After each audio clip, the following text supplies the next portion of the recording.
Back to the YouTube channel of legal age after college. मैं हूं Mansi and आप सब के लिए I have got this topic today. CUET PG का paper is just around the corner, right? And we know कि subjects कितने सारे हैं, कितना वास्ट सब्जेक्ट इन्होंने आपको दिया हुआ है, बहुत ही वास्ट सिलेबस यहाँ पे आपको दिया हुआ है। In this situation, when we talk about some important subjects like Indian Contract Act, तो इसमें से क्या और कितना हमें पढ़ना चाहिए, right? So will be discussing about some important topics of Indian contract act today, ठीक? तो जितने बच्चे इस साल CUET PG LLM का एग्जाम देने वाले हैं उन सबके साथ जाके जल्दी से इस वीडियो को शेयर करिए। You can also share this video with all of those students who are going to appear for IIT Kharagpur का एग्जाम और are planning to give any LLM entrance exam, ठीक है? चलो शेयर करो वीडियो को, like करो video को and subscribe to the channel if you have not yet subscribe. अब तो तुम्हें सब्सक्राइब कर ही लेना चाहिए, अब बहुत दिन हो चुके हैं, राइट? चलो इंडियन कॉन्ट्रैक्ट एक्ट के इंडेक्स से देखते हैं कि what do we think are some important provisions जिन्हें आपको स्किप नहीं करना चाहिए in any situation, right? CUET PG के पेपर की अगर मैं बात करूं तो CUET PG में बहुत ज़्यादा इन डेप्थ क्वेश्चंस ऐसे नहीं पूछे जाते हैं, ठीक है? ऊपर से ही क्वेश्चंस आते हैं, बट आपको सारे कॉन्सेप्ट का नॉलेज एकदम प्रॉपरली होना चाहिए, राइट? ठीक, तो उस कॉन्सेप्ट के नॉलेज को रिवाइज करने के लिए, उस कॉन्सेप्ट के नॉलेज को स्ट्रॉन्ग करने के लिए what are the things that we need to have a look at, ठीक? तो उन्हीं चीज़ों को हम यहाँ पे मार्क करेंगे, ठीक है? तो सबसे पहले interpretation clause, make it a point that A से लेके J तक की सारी डेफिनेशंस आपको अच्छे से आती हैं, ठीक? Then chapter 1 communication acceptance and revocation of proposals, this chapter is also important. यहाँ पे सेक्शन नंबर 4, 5 एंड 6 थोड़ा अच्छे से करना, 7 देख लेना, ठीक है? तो 4, 5, 6 एंड 7। चैप्टर नंबर 2 में contracts, voidable contracts and void agreements. तो वॉइड अग्रीमेंट्स से काफ़ी क्वेश्चंस आते हैं, ठीक है?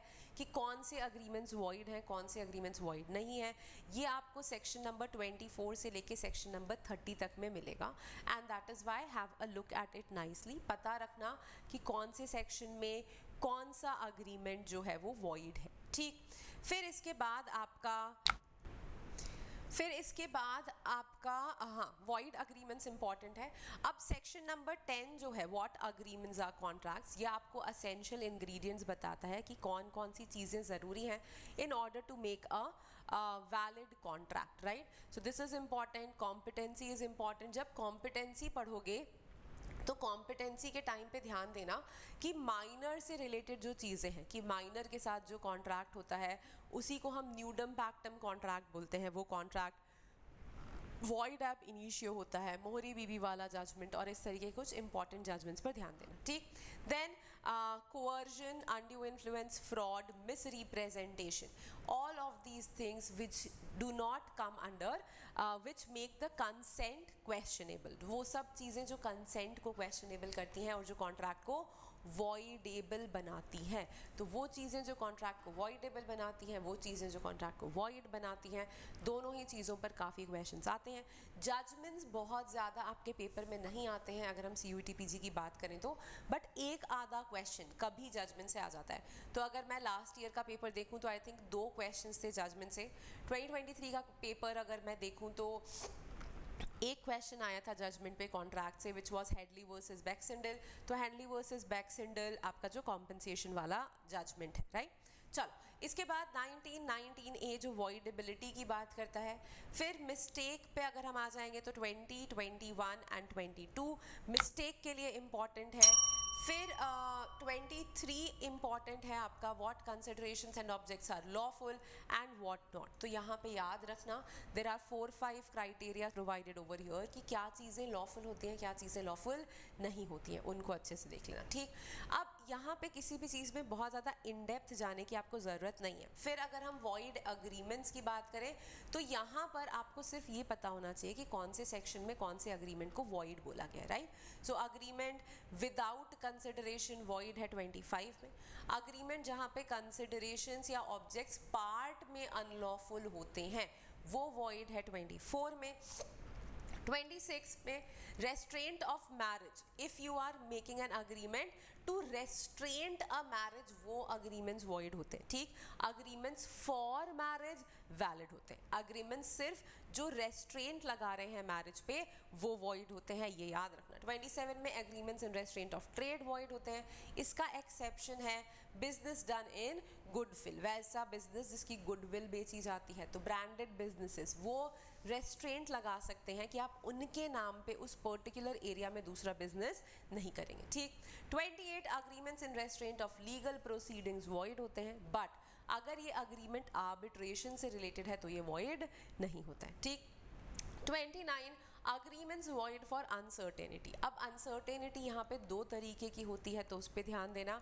एक पेटेंट एम्बिग्विटी बोलते हैं, एक को लेटेंट एम्बिग्विटी बोलते हैं, राइट. तो 29 जो आपका है, ये जो प्राइमा फेसाई एम्बिग्विटी दिखती है उसकी बात करता है, वैसे अग्रीमेंट्स को वॉइड बनाता है. 30 में agreement by way of wager void होता है. तो वॉइड अग्रीमेंट से रिलेटेड क्वेश्चंस आते हैं पेपर में, तो इसलिए 24 to 30 आपको बताता है कि कौन से अग्रीमेंट्स वॉइड होते हैं और इन्हें थोड़ा ध्यान से देखना, ठीक.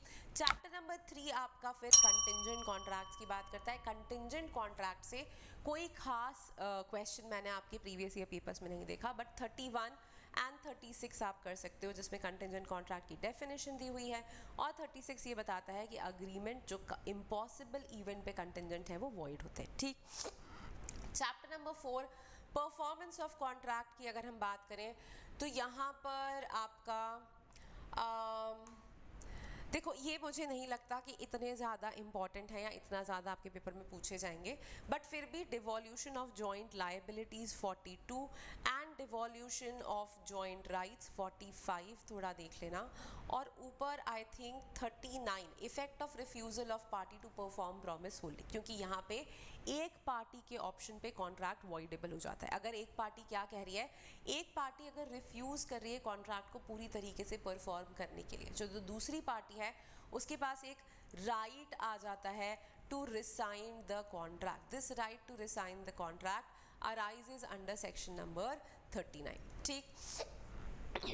After this time and place for performance, all दो प्रीवियस ईयर पेपर्स में इतनी ज़्यादा बार नहीं पूछा गया है, बट क्योंकि स्पेसिफिकली आपके सिलेबस में लिखा हुआ है, and this is one portion जहाँ से मुझे ऐसा लगता है कि कभी भी क्वेश्चन पूछ सकते हैं, इसलिए एटलीस्ट 50 देख लेना और 46 देख लेना, ठीक.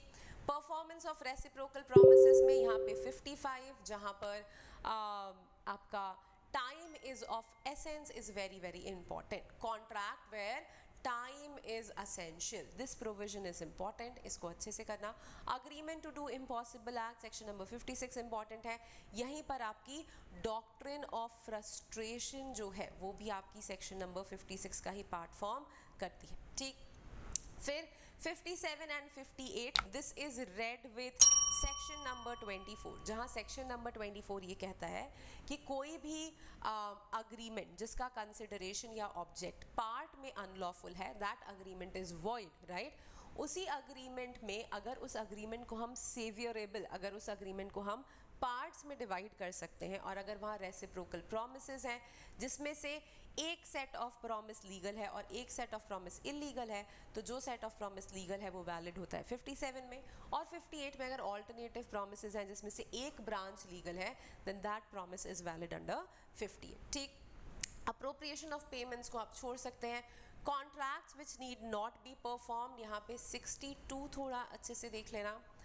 रेस्ट आई थिंक 64 65 का बस प्रिंसिपल पता होना चाहिए, विच सेज कि if any of the parties under contract has received a benefit, अगर वॉइडेबल कॉन्ट्रैक्ट है या अगर वॉइड अग्रीमेंट है, या अगर एक ऐसा कॉन्ट्रैक्ट है जो सब्सिक्वेंटली वॉइड हो जाता है, and in this contract if any of the parties has received any benefit and if the party is rescinding this contract, तो उस सिचुएशन में the party has a right to restore the benefit or to claim benefit, ठीक है. तो जो भी benefit लिया गया है वो benefit restore करने का या compensation claim करने का right है 64 65 में. Chapter 5 of certain relations resembling those created by contract, इसी को हम बोलते हैं quasi contract, ठीक है. तो quasi contract क्या होता है? quasi contract की definition आपको पता होनी चाहिए.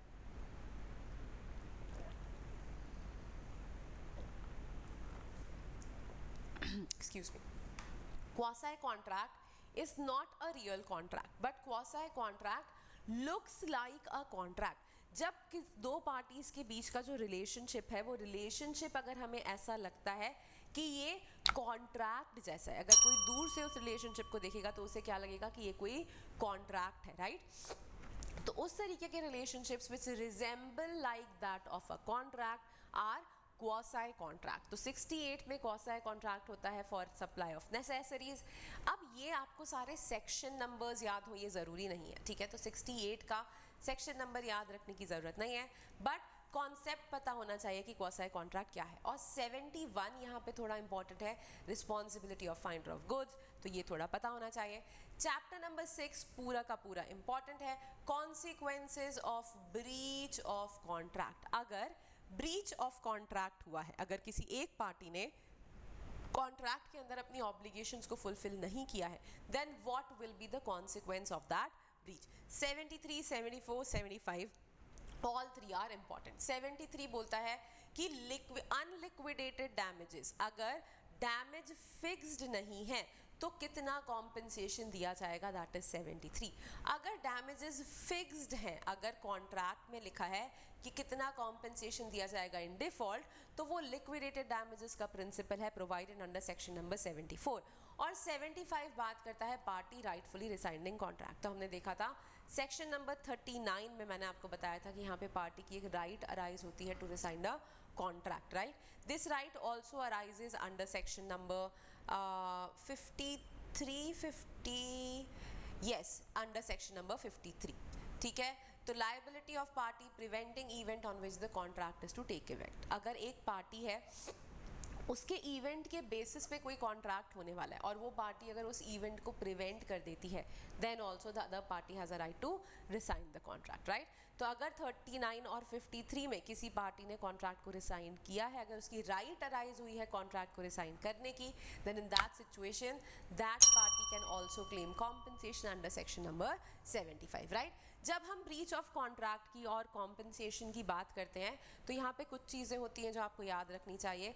एक टाइप के डैमेजेस होते हैं जिन्हें हम बोलते हैं nominal damages, specific damages and general damages, ठीक है? तो जो टाइप्स ऑफ डैमेजेस हैं वो आपको पता होना चाहिए. Rights which arise out of a breach of contract, तो राइट होती है to claim compensation, that right you should know about, ठीक? Then there is a right to specific performance. Specific performance की जब हम बात करें, this right can be claim through specific relief act, and specific relief act is also a part of your syllabus, ठीक? फिर the third right is the right to quantum meruit. Right to quantum meruit जो होती है, this talks about returning any unjust benefit. अगर किसी party को कोई unjust enrichment हुआ है, in that situation the party who has received the unjust enrichment is liable to return that enrichment to the party from whom they have received that enrichment, ठीक है? उसी को हम क्वांटम मैरियट कहते हैं.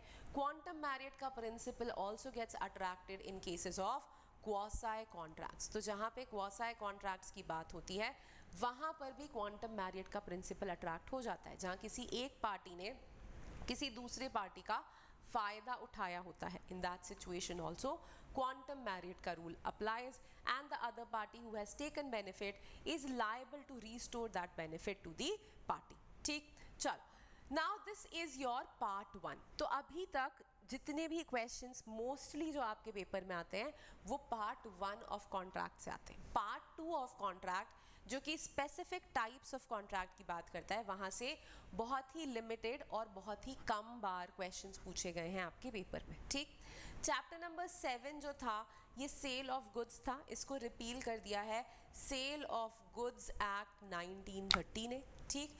इसके बाद अब हम आएंगे chapter number 8. Chapter number 8 to chapter number 10 जो है, ये स्पेसिफिक टाइप ऑफ कॉन्ट्रैक्ट्स की बात करता है. अब स्पेसिफिक टाइप ऑफ कॉन्ट्रैक्ट्स में CUET PG के लिए आपको बहुत ज़्यादा नहीं पढ़ना है. डेफिनेशंस आपको पता होनी चाहिए हर टाइप के कॉन्ट्रैक्ट की, ठीक? तो चैप्टर नंबर 8 जो इंडेमनिटी और गारंटी की बात करता है, section number 124 contract of indemnity को डिफाइन करता है, ठीक है?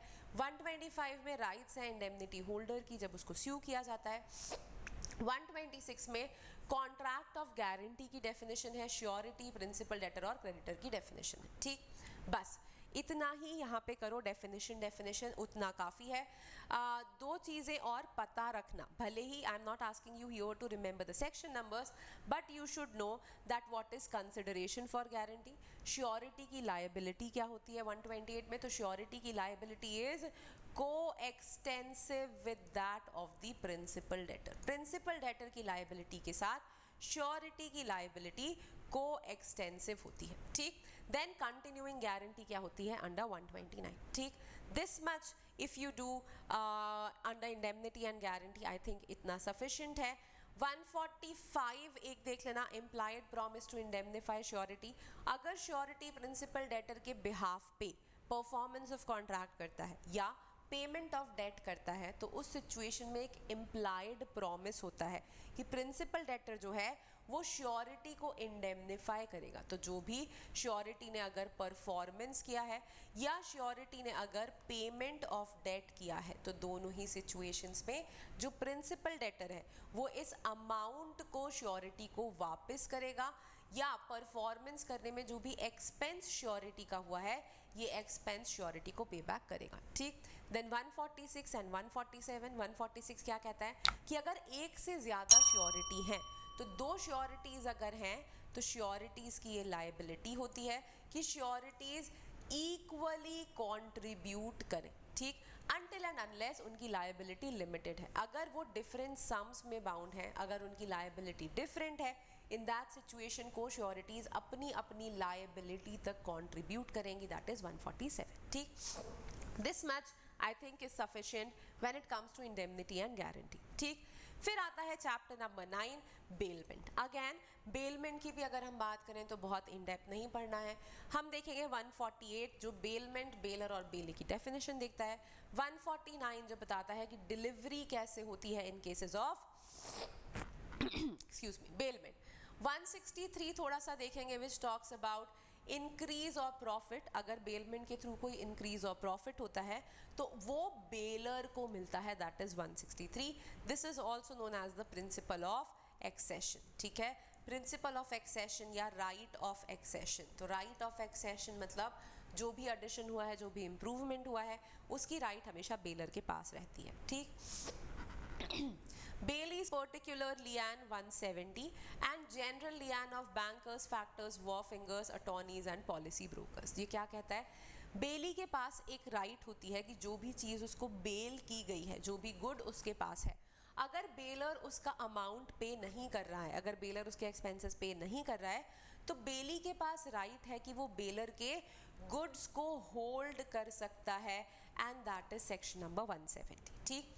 171 में जनरल लियान दिया है बैंकर्स, फैक्टर्स, वॉरफिंगर्स, अटॉर्नीज और पॉलिसी ब्रोकर्स का, कि अगर इनमें से कोई भी इंसान है तो वो बेलर की या जो उनका क्लाइंट है उसके किसी भी गुड को जनरली होल्ड करके रख सकता है for the purpose of his fees और for the purpose of any advance, ठीक। यहाँ पे एक और जो आपकी right of finder of goods जो 168 में है, इससे भी कभी कोई क्वेश्चन पूछा जा सकता है, ठीक है।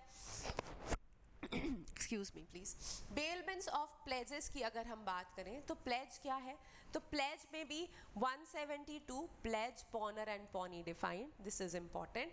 प्लेज क्या होता है? Pledge is basically when you give the possession of a movable property. जब आप किसी मूवेबल प्रॉपर्टी का पोजेशन किसी दूसरी पार्टी को दे देते हो as a security for payment of loan, loan के पेमेंट के लिए या किसी अमाउंट के पेमेंट के लिए जब आप अपनी मूवेबल प्रॉपर्टी किसी दूसरे इंसान के पोजेशन में देते हो, उसको प्लेज बोलते हैं। जो प्लेज करता है मतलब जो मूवेबल प्रॉपर्टी देता है उसे पॉनर कहते हैं, जिसके पोजेशन में प्रॉपर्टी दी जाती है और जिससे पैसा लिया जाता है उसे पॉनी कहते हैं, ठीक। 173 में पॉनी की राइट टू रिटेन गुड्स है for the purpose of taking what ever money he has given, ठीक। इसके अलावा यहाँ पे इसको आप सबको छोड़ सकते हो। एजेंसी पे आ जाते हैं, चैप्टर नंबर 10 एजेंसी। देखो ऐसा नहीं है कि किसी दूसरे एग्जाम के लिए इनके प्रोविजंस इंपॉर्टेंट नहीं है, कुछ प्रोविजंस हैं जो दूसरे एग्जाम्स के लिए इंपॉर्टेंस रखते हैं। बट अगर मैं स्पेसिफिकली CUET PG की और IIT खड़गपुर की बात करूं तो पार्ट 2 ऑफ द कॉन्ट्रैक्ट में से बहुत सारी चीज़ें यहाँ पे नहीं पूछी जाती हैं। Although part 2 of the contract आपके सिलेबस में एक सेपरेट यूनिट की तरह प्रोवाइडेड है, बट प्रीवियस ईयर पेपर्स पे अगर आप नज़र मारोगे तो बहुत ज़्यादा क्वेश्चंस पार्ट 2 से नहीं पूछते हैं ये, ठीक है। अब आ जाते हैं हम एजेंट एंड प्रिंसिपल डिफाइंड। तो एजेंट और प्रिंसिपल की यहाँ डेफिनेशन दी है। हु में एम्प्लॉय एजेंट, तो एम्प्लॉय कौन कर सकता है एजेंट, तो प्रिंसिपल एजेंट को एम्प्लॉय करता है। प्रिंसिपल का क्या क्वालिफिकेशन है 183 में दिया है कि प्रिंसिपल भाई साहब साउंड माइंड का होना चाहिए और मेजर होना चाहिए, ठीक। हु में बी एन एजेंट, तो एजेंट का क्या क्वालिफिकेशन है, दैट इज 184। 185 कहता है कि कंसिडरेशन नेसेसरी नहीं है for the purpose of agency, ठीक। फिर agent extent of agents authority 188 है कि एजेंट की अथॉरिटी किस एक्सटेंट तक होती है, कहाँ तक एजेंट अपनी अथॉरिटी को एक्सरसाइज कर सकता है। 189 में एजेंट की अथॉरिटी है इमरजेंसी की सिचुएशंस में, ठीक। फिर सब एजेंट पे आ जाते हैं। तो इमरजेंसी की सिचुएशंस में ऑर्डिनरी डिलीजेंस वाले इंसान की तरह एजेंट एक्ट करेगा इन अ मैनर कि प्रिंसिपल के इंटरेस्ट को वो प्रोटेक्ट कर पाए, ठीक। सब एजेंट में 190 एंड 191 कर लो। When agent can not delegate, कब एजेंट डेलीगेट नहीं कर सकता अपना काम, वो 190 में दिया है। 191 बताता है कि सब एजेंट होता कौन है। Then let's come to ratification. Ratification थोड़ा सा शायद इंपॉर्टेंट है, शायद आ सकता है। तो 196 में right of person to right of person has to act done for him without his authority. अगर किसी पर्सन की अथॉरिटी के बिना कोई इंसान एक एजेंट की तरह प्रिटेंड करके कोई काम कर देता है तो इस सिचुएशन में जिस पर्सन को उसने रिप्रेजेंट किया है उस पर्सन के पास एक राइट होती है कि वो इलेक्ट कर सकता है। तो या तो वो एक्ट को रैटिफाई कर सकता है या तो वो एक्ट को डिसओन कर सकता है, दैट इज रैटिफिकेशन, ठीक। Knowledge requisite for valid ratification 198 है। बिना नॉलेज के रैटिफिकेशन नहीं हो सकता। Then 200 is important, ratification of unauthorised act can not injure third person. Third person की राइट्स को इंजर नहीं किया जा सकता थ्रू रैटिफिकेशन। एंड 199 भी कर लेना, effect of ratifying unauthorised act forming part of a transaction. अगर किसी एक्ट को रैटिफाई कर रहे हो और वो एक्ट जो है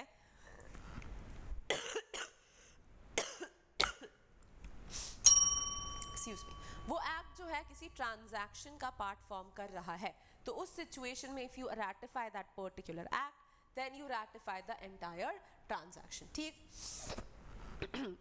एजेंसी थोड़ा कुछ कुछ पेपर्स में पूछ लिया जाता है, दैट इज वाई एजेंसी पे हम थोड़ा सा ध्यान देंगे। हो सकता है इनका कभी मन हो तो ये भी एजेंसी से ज्यादा क्वेश्चंस पूछ सकते हैं, ठीक। Then 201 is termination of agency की एजेंसी टर्मिनेट कैसे होती है। Then agents duty on termination of agency by principals death और इंसैनिटी 209 है। अगर एजेंसी टर्मिनेट हो रही है प्रिंसिपल की डेथ या इंसैनिटी की वजह से तो इस सिचुएशन में एजेंट की ड्यूटी होती है कि वो सारे वैसे स्टेप्स ले जिससे कि प्रिंसिपल के इंटरेस्ट को प्रोटेक्ट और प्रिजर्व कर पाए, ठीक। 210 टर्मिनेशन ऑफ सब एजेंट्स अथॉरिटी। अगर एजेंसी टर्मिनेट हुई है तो सब एजेंसी भी टर्मिनेट हो जाएगी। बहुत इंपॉर्टेंट नहीं है पर फिर भी थोड़ा बहुत, ठीक। अब एजेंट्स ड्यूटी टू प्रिंसिपल में 214 देख लो। एजेंट्स नहीं, no no no no no, agents duty to communicate with principal, right. तो एजेंट जो है प्रिंसिपल के साथ कम्युनिकेट करेगा, जो भी इंफॉर्मेशन उसको मिली है, जो भी इन डायरेक्शंस अगर उसे प्रिंसिपल से कुछ लेने हैं तो वो भी यहाँ पे ये लेगा। फिर agents Lian on principles property 221, agent के पास राइट है कि वो प्रिंसिपल की प्रॉपर्टी पे लियान एक्सरसाइज कर सकता है जब तक कि उसे उसका कमीशन या पेमेंट नहीं मिले, ठीक। प्रिंसिपल्स ड्यूटी टू एजेंट 222 देख लो कि अगर एजेंट ने लॉफुल एक्ट्स किए हैं तो एजेंट के सारे लॉफुल एक्ट्स की वजह से भी अगर एजेंट को कोई लॉस हुआ है तो प्रिंसिपल जो है वो एजेंट को इंडेमनिफाई करेगा या कॉम्पनसेट करेगा फॉर दोज लॉसेस। और 224 कहता है कि अगर एजेंट ने कोई क्रिमिनल एक्ट किया है, भले ही प्रिंसिपल ने एजेंट से वो क्रिमिनल एक्ट करने के लिए कहा हो, उसके बाद भी अगर इस क्रिमिनल एक्ट के कॉन्सिक्वेंसेस एजेंट को भुगतने पड़ते हैं then principal is not liable for that criminal act, ठीक। Effect of agency on contracts with third persons की अगर हम बात करें तो यहाँ पे I think here you can see performance of contract with sub agent suppose to be principal, जहाँ पे एजेंट एक्ट करता है कि वो ही प्रिंसिपल है, तो उस सिचुएशन में क्या लाइबिलिटी होती है एजेंट की.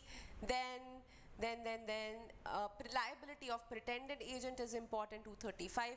तो जब कोई इंसान प्रिटेंडेड एजेंट बन के काम करता है उस टाइम पे प्रिंसिपल के पास राइट टू रैटिफिकेशन अराइज होती है सेक्शन 196 में. ठीक, अगर प्रिंसिपल राइट टू रैटिफिकेशन या राइट टू इलेक्ट जो प्रिंसिपल के पास है उसके अंदर अगर डिसओन कर दे उन एक्ट्स को, तो फिर प्रिटेंडेड एजेंट पर्सनली लायबल होता है फॉर द प्रॉमिस और for the contract that he has made.